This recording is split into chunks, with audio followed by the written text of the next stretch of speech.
Hey guys, it's Coach Gaglione here. This is another edition of the Powerlifting for the People podcast. We're doing another interview style podcast today. We got Maggie on the call today. How's it going? Great. So I'm in a beautiful Hellertown, Pennsylvania.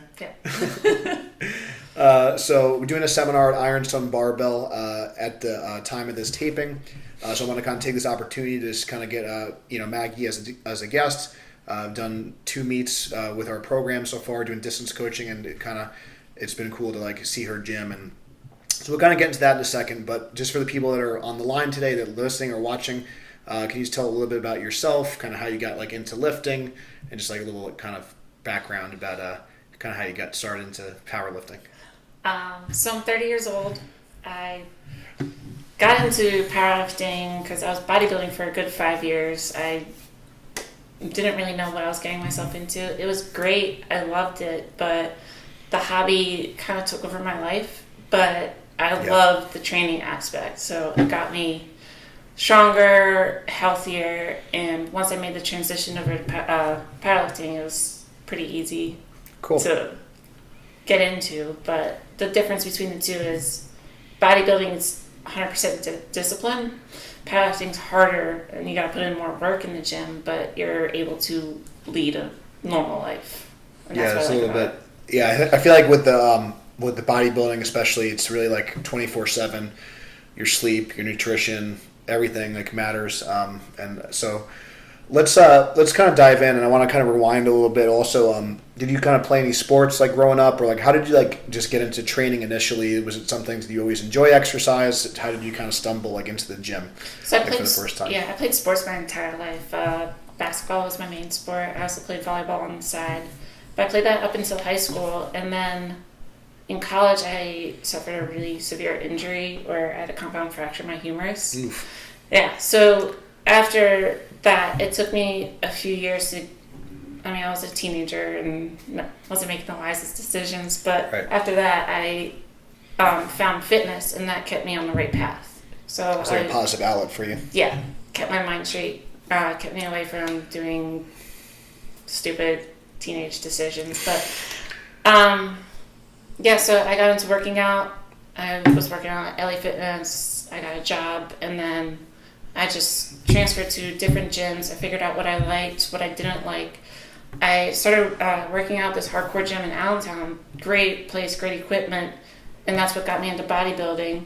I learned a lot from that gym. I figured it was time to move on. We opened up our own place, me and my fiance, back in August, and awesome. It's been cool. That's really cool. Since. Congratulations. I know how hard it is. And I think that's awesome. And then so I know you kind of gloss over a lot of different stuff, but I want to talk about the gym in a second, but I also want to talk about what made you want to actually just get on stage and kind of compete for a physique figure. You did figure. Yeah, so for figure competition.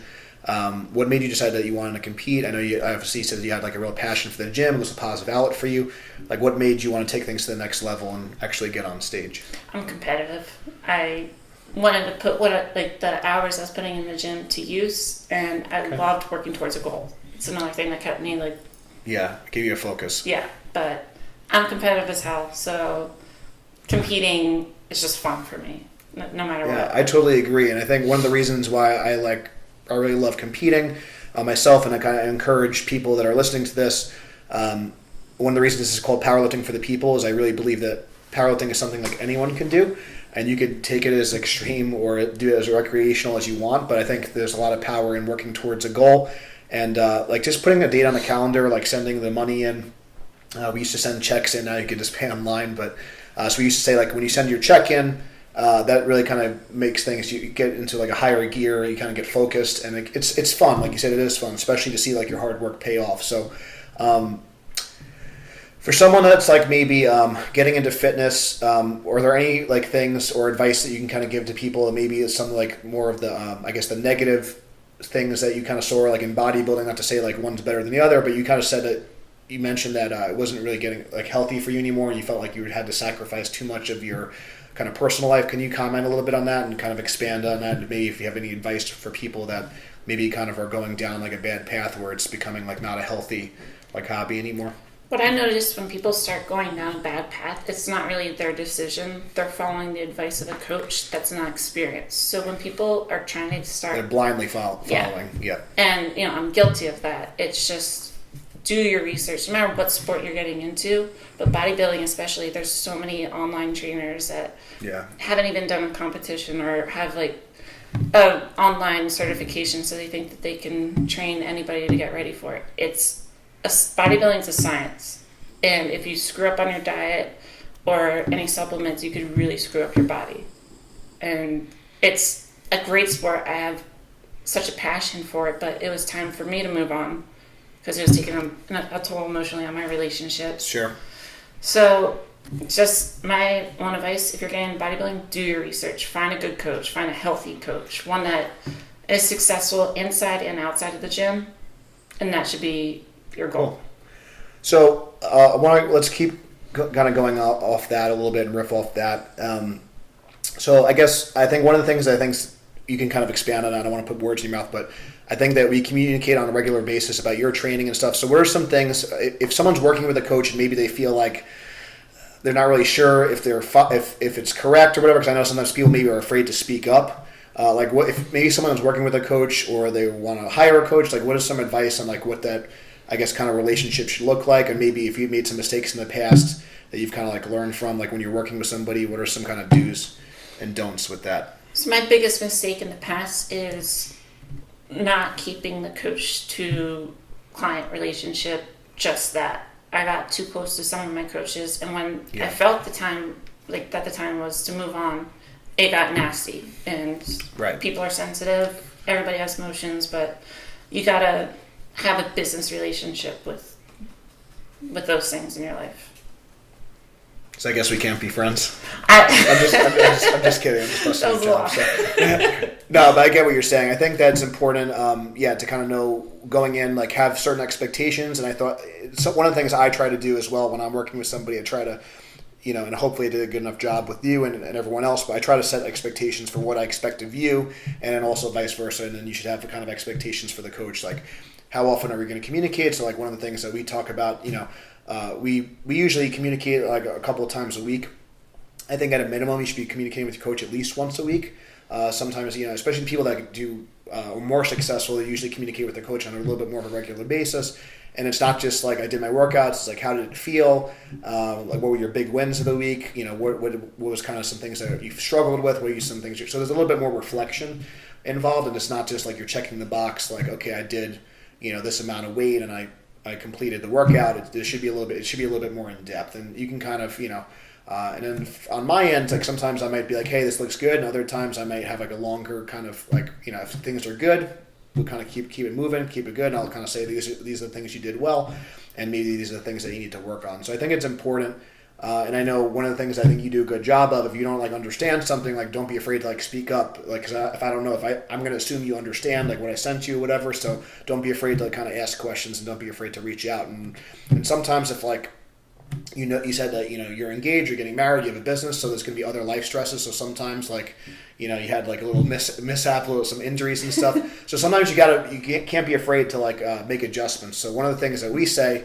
One of my colleagues, Joe DeFranco, he says, all of our programs are written in pencil, not pen. So it's okay to adjust it. It's not just because I send Maggie a program doesn't mean that she's going to have to follow that to a T. And it's okay to make adjustments based on what's going on in your life and things like that. So I think that's some great advice there. And especially I think when it comes to nutrition and things too, it can be really individual to the person. So cool. So you kind of mentioned, you gave some advice on kind of what to look for in a coach and things like that. I guess, are there any kind of red flags that you might or advice that you can kind of give to somebody when it's maybe time to, because you said it can be tricky, and especially if you get close with someone, when's it kind of time to, I guess, jump ship, and when is it time to maybe, sometimes people also don't give the process enough of a chance, where do you kind of draw the line there? An old coach of mine, I left her because she wasn't listening to anything that I wanted, and I was an amateur bodybuilder. It's not I was going to the Olympia. I was on a local stage in Allentown. I wanted simple things, and she kind of took the reins. It's a hobby, not your job. like, obviously you want to listen to your coach, but if they're telling you advice that you know in your heart is not right or not what you want to do, then that's a huge red flag.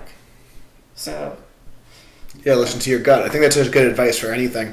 And I just like I think it's important that you know, on both ends of the spectrum, it's important to like ask questions, have open dialogue, even if the questions are hard. And I know even like there was some times where you know, and you could talk about this a little bit too if you want. Like we had plans to like do a competition, you felt like you weren't ready for it, so we switched gears, and like that's okay. Like I'm not gonna I didn't force her to like you have to do this meet or whatever. So I think it's important that you kind of respect. Like as at the end of the day, as a coach, like my goal is to help make sure that you know our clients and our teammates reach theirs. You know, and so I think sometimes coaches can almost live vicariously through the athlete, and that's like not really a good thing. So you got to make sure that you're kind of, if you're a coach listening to this, you want to look out for the athlete's best interest. And some athletes are going to want to really achieve a high level, and other athletes are going to maybe do it a little bit more recreationally. So it's important to kind of meet the client where they're at, and also just make sure you guys are on the same page, because maybe I think that you want to achieve something, and then you want to achieve something else. If we're on the same page, we can kind of work together toward that goal. So I think that's great. That's great advice for people listening. So I want to switch gears a little bit. So because I think this is important. So like I said, you have a wedding coming up.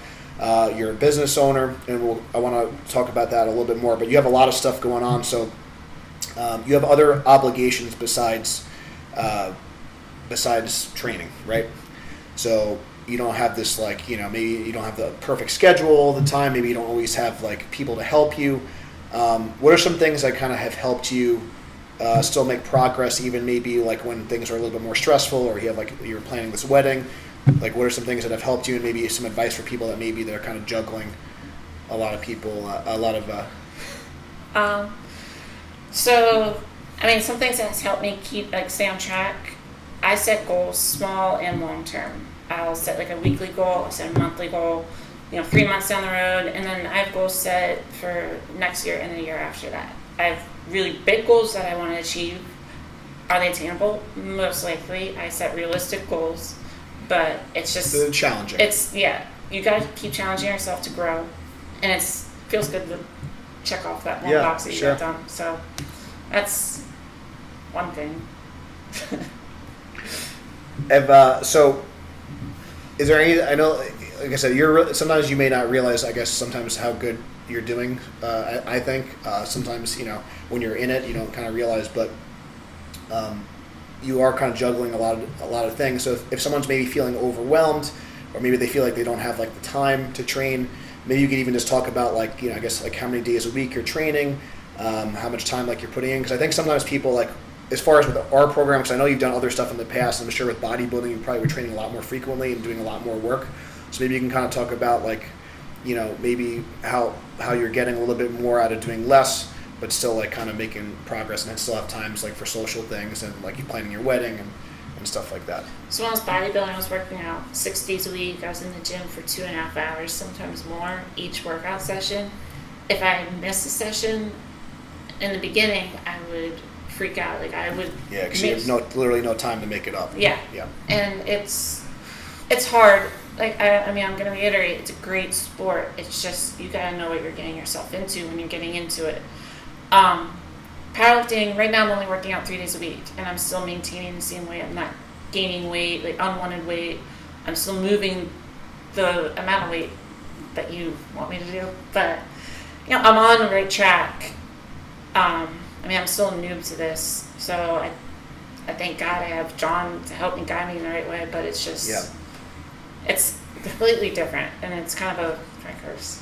It's kind of a mind. It's okay. not safe for work. It's okay. I was gonna say it's kind of a mind fuck, but it's interesting, especially like if you're a powerlifter and you want to get into bodybuilding, or bodybuilder want to get into powerlifting. It's just another challenge for yourself, even if like your subpar is not that big of a deal. It's just fun to do, and it's fun to challenge yourself.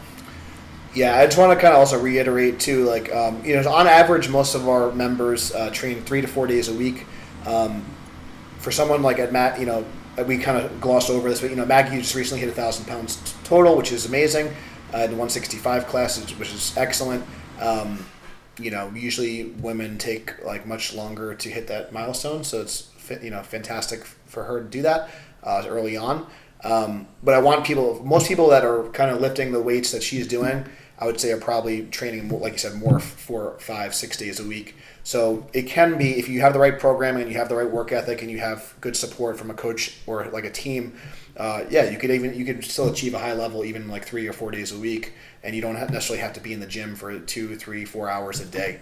Because I think a lot of people think that they have to do this crazy routine to make a little bit of progress. But you don't have to do that, and there's ways around it. And one of the things that we like to preach is like more like that longevity. So the fact that you can get good results on like 3 or 4 days a week, and you still have time to kind of like do other stuff is fantastic. So, I mean, the only time I had bad results in the gym is when I wasn't following the program. And part of that is also you're learning the process right. a little bit better, and you're learning to trust the process. Exactly. There's a time to go heavy. There's a time where we're working speed. There's a time where we're just trying to build volume. So part of it is also like understanding, like, just because you hit a certain number in the gym doesn't mean you're going to hit it on the platform. And just because you hit a certain number in the gym doesn't mean that you can't do more on the platform too. There's there's a method to the madness, and there's a progression. So you just have to make sure you kind of stay in your lane and not kind of like rush the process. I think. Right. I think more people need to focus on themselves and not what's going on in the gym next to them right. or who's going to be competing. You got to focus on those long-term and short-term goals you set for yourself instead of comparing yourself to somebody that you see on social media that has been doing it for years and years. And you see a snapshot of what their training is or what right. their last meet was. So, and obviously, like I said, you are still new to this. You've only, like I said, you've done 2 meets, but doing fantastic. You made a lot of progress so far, not just in strength but also technique, which is awesome. Are there any? I guess what are some like the major things, or if there's like one thing that maybe you feel like you really learned over the past 2 meet preps? Like what's some like kind of like your light bulb kind of moments that you've kind of like said, okay, this is something that I didn't really know before, and now I can kind of use this moving forward? I mean, there's a lot I can get into, but I think the most beneficial one is that powerlifting is a healthy sport, at least for me. I don't take it to the extreme where I make it 24/7, even though, I mean, my gym's a powerlifting gym. Sorry, I got a little distracted. It's okay. My favorite part, though, is peak week for powerlifting. You are pretty much resting. You're listening to your body. You're eating right. You want to just perform optimally, so you're resting. Peak week for bodybuilding, it's go, go, go. You're working out every single day, doing hours of cardio. It's just a lot. So my thing is listen to your body. Which is what I've been trying to do. Knowing when to back off. Yeah, you don't need to go 100% every single time. And, I think a lot of newer lifters, like, they don't even, like, deload at all or don't have any periods of time where they reduce the volume or reduce the intensity. And I think for a lot of people starting out, the thought of taking, like, a couple of days or a full week off of training sounds – they think they're going to lose all their gains right. in a week. But then you get to the meet and you hit, like, new PRs and new maxes and you feel fresh, which is nice. So that was the biggest, like, change in mindset. I didn't think that resting would actually help, but my PRs were each of them were like 30 pounds over. And then you moved better, and you moved them better at the meet, which is ideally what you want. So, and there's obviously many ways to skin a cat. This is just kind of like our process, and some people peak a little bit different, and some people train a little bit heavier closer to the contest. But we found this works out well. And one of the things I think it's good just to, like you said, you feel fresh and you feel healthy going into the meet. I think that's just really good for your head as well. Right. Cool. So I want to talk about, if you want to maybe just talk about your gym a little bit, and you could, if anyone's listening in the Pennsylvania area, definitely highly recommend checking it out. So maybe you could just talk about why you started your gym and maybe a little bit about it, and then maybe some of your goals moving forward with the team and with just your facility.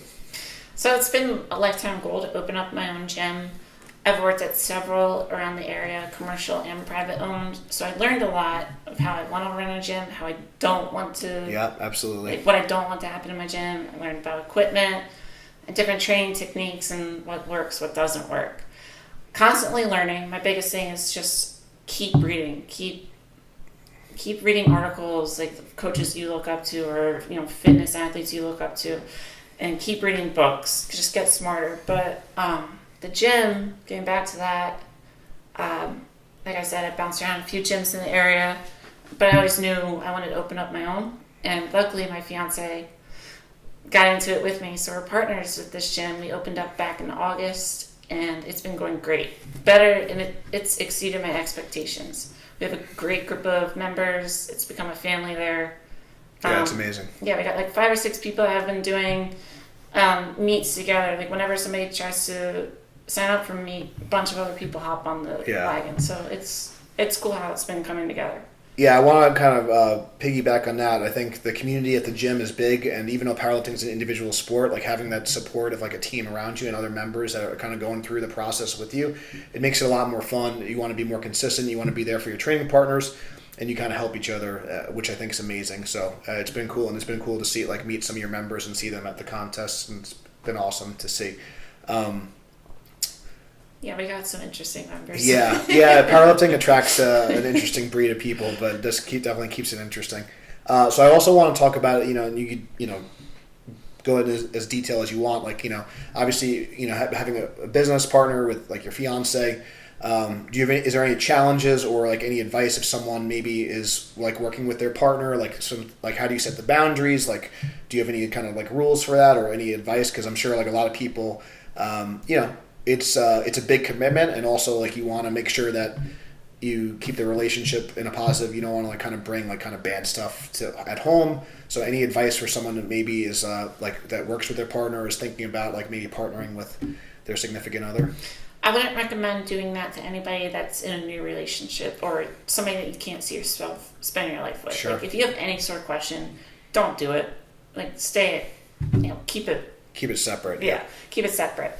I lucked out, and I praise God every day for this, but Sam's a godsend, and it helps that she also has a side of, she's a teacher as well, so that kind of balances a little bit more. But it's just, I'd say we have a really healthy relationship, and that's why it works for us. We felt comfortable doing it together, and we both put in a lot to the gym, and we're just getting a lot back from it, and it's been good. That's great. So, do you have like I know like I saw it today, like you have certain like how do you like divvy up the responsibilities, or do you kind of just like how do you kind of work that, or you kind of, I know that maybe you're probably still figuring some of that stuff out. I know it's still like a new business, but any like advice with that, or like how you, because I'm sure someone probably always feels like, I'm not saying you, but like if you have a partner, someone always feels like they're doing a little bit more like of the work, right?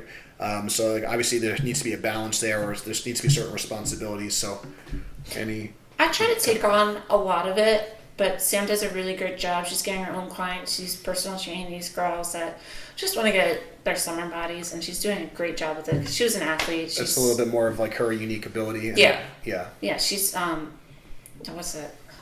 Like she's at Hall of Fame at Wilson School District down near Reading. But she's powerlift, but I think she has a platform for it. So she stepped away from it, but she can still train people to do that. Like we're both Westside Barbell certified trainers, and we found a good balance on how to interact and run it together smoothly. Yeah, and like just because and like that might be her unique ability, might be different than yours. So like obviously you gotta kind of balance your strengths and your weaknesses. So I think that's like awesome. That you might excel at certain things that she doesn't. So like kind of just splitting it up like that way, I think is great. And I know you mentioned Louis Simmons and Westside Barbell. I know like right now, at least in the powerlifting world, a lot of like kind of the conjugate and like Westside stuff, a lot of people think, or there's myths that they think it doesn't really work for raw lifting. Can you comment on some of the stuff that maybe we do, or some of the stuff that you learned like from Louis, and like what your kind of take is on that? So I like the conjugate method. The thing that what I didn't like about it for myself is I was so new to the sport that you needed to learn the basics first. Yeah. I love using specialty bars, but using it on a weekly basis was not. I mean, I benefited from it. I got stronger, but my form wasn't great. Your technique was not up to par yet. Yeah, I had pretty shitty form, and I'll fully admit it's still not great. Yeah, so work in progress. Yeah. Yeah. So like getting under a straight bar, I would only do that like once every 8 weeks. And when I finally got underneath it, I felt awkward. I felt like You didn't have enough practice with the actual skill of the competition lifts. So exactly. Yeah, I think that's a good point. John and I, we still incorporate specialty bars, but it's not every single session or box squats. And I love using the conjugate method, but you got to figure out what works for you. And I probably will go strictly back to it, but I still have so much more work to do this way. And he adds, we both add in the bands, the chains, and different exercises. So you're still using a lot of the principles, but it's not necessarily and that's one thing that, because I wouldn't even say, and I've learned a lot from Louis. I've also learned, I've done some traveling to West Side myself, and I think there's a lot of great principles there. Just you need to apply them what's appropriate for the level of lifter. So, like I said, someone like Maggie, who she's only done 2 meets, too much variety, there's not going to be enough skill development, and there's not going to be enough specificity to actually learn the movements. So you have to kind of take that into account. Now, someone that's a little bit more seasoned, they may not need to do the competition lift as often because they have had enough practice with it, and they don't need to squat with a straight bar and do the competition squat or competition bench and deadlift every single week. So you could add a little bit more variety. So there's a time and a place for it. But like I said, I love, we do a lot of accommodating resistance and specialty bars. And as we get closer to the contest, we just have a little bit more specificity, so we can have a better gauge on what the attempts are going to be. Because that's also, I think, another tough thing for newer people. If you haven't done a straight bar in a while and then trying to figure out what your opener is and stuff, it's I don't even know. Right. That's why, like I said, we say if you're not actually at Westside, you're not doing Westside unless you have the mad scientist Louis Simmons coaching you yourself. So, but I think it's great. And the main thing I wanted to ask, because I know you have a lot of the equipment, a lot of the things he's invented, a lot of the methods have not just helped powerlifters but athletes, and definitely a great resource for people that want to learn. So for people that are kind of in the area, maybe they want to check out your gym, or maybe they want to follow what you're doing on Instagram. Where can they find more information about your gym and check it out? So yeah, we're right in Hellertown, off of Main Street. We're underneath Main Street Gym. Our website's ironstonebarbell.com. You can find us on Instagram. It's on social, right? Yep. Yeah, Ironstone Barbell. And we post a lot of our members. We post our equipment, so you can check out what we have on there. We have almost all the equipment that Westside has to offer. We only have one of the reverse hypers. I think they have 4 or 5. But yeah, it's... You got everything a powerlifter needs and then some, and you have all the toys. I was really excited because there's a lot of equipment that I don't have, and a lot of the inverse curl and the reverse hyper and the glute ham raises, the plyo swing, the belt squat. Those things are amazing. And you could really add a lot of variety to your accessory work, which I love. And each kind of piece has a time and a place for it. Not to say that you need it, but it's just kind of a nice perk. So I definitely recommend, if you're in the area, check it out. It's a 24/7 facility to members. Flexible hours and everything, so that's awesome. Yeah. So if you want to come check it out, send us an email or shout out to our Instagram page. We're more than welcome. Anybody's more than welcome to come back. When I open up the gym, I have some bodybuilding equipment there because I was still competing. I was getting ready for my next national show, so I have some sweet bodybuilding. Yeah, there's some old school stuff in there. I saw the pec deck and some of the lat pull down stuff, which is great. I really want to thank Maggie for having me this weekend. I'm excited to coach up the guys and the gals at your gym. And I appreciate, like I said, it's been a pleasure coaching you so far, and I'm just looking forward to the future with you. So I'll make sure that we won't get too close, like you said. But I'm just kidding. Right. So I'm just busting your chops. So Maggie's doing fantastic. Definitely give Ironstone Barbell a follow if you want to give Maggie a follow as well. To check out some of her training. You can watch her 10-second grinding deadlifts, which are always entertaining. But joking aside, definitely an amazing facility. And like I said, if I lived out here, I definitely would be training there for sure. So if you guys enjoyed the podcast, please give it a 5-star review. It helps other people find us. If you want to support the program, check out the links below. And thank you guys so much for watching or listening. And until next time, stay strong, and we'll see you soon.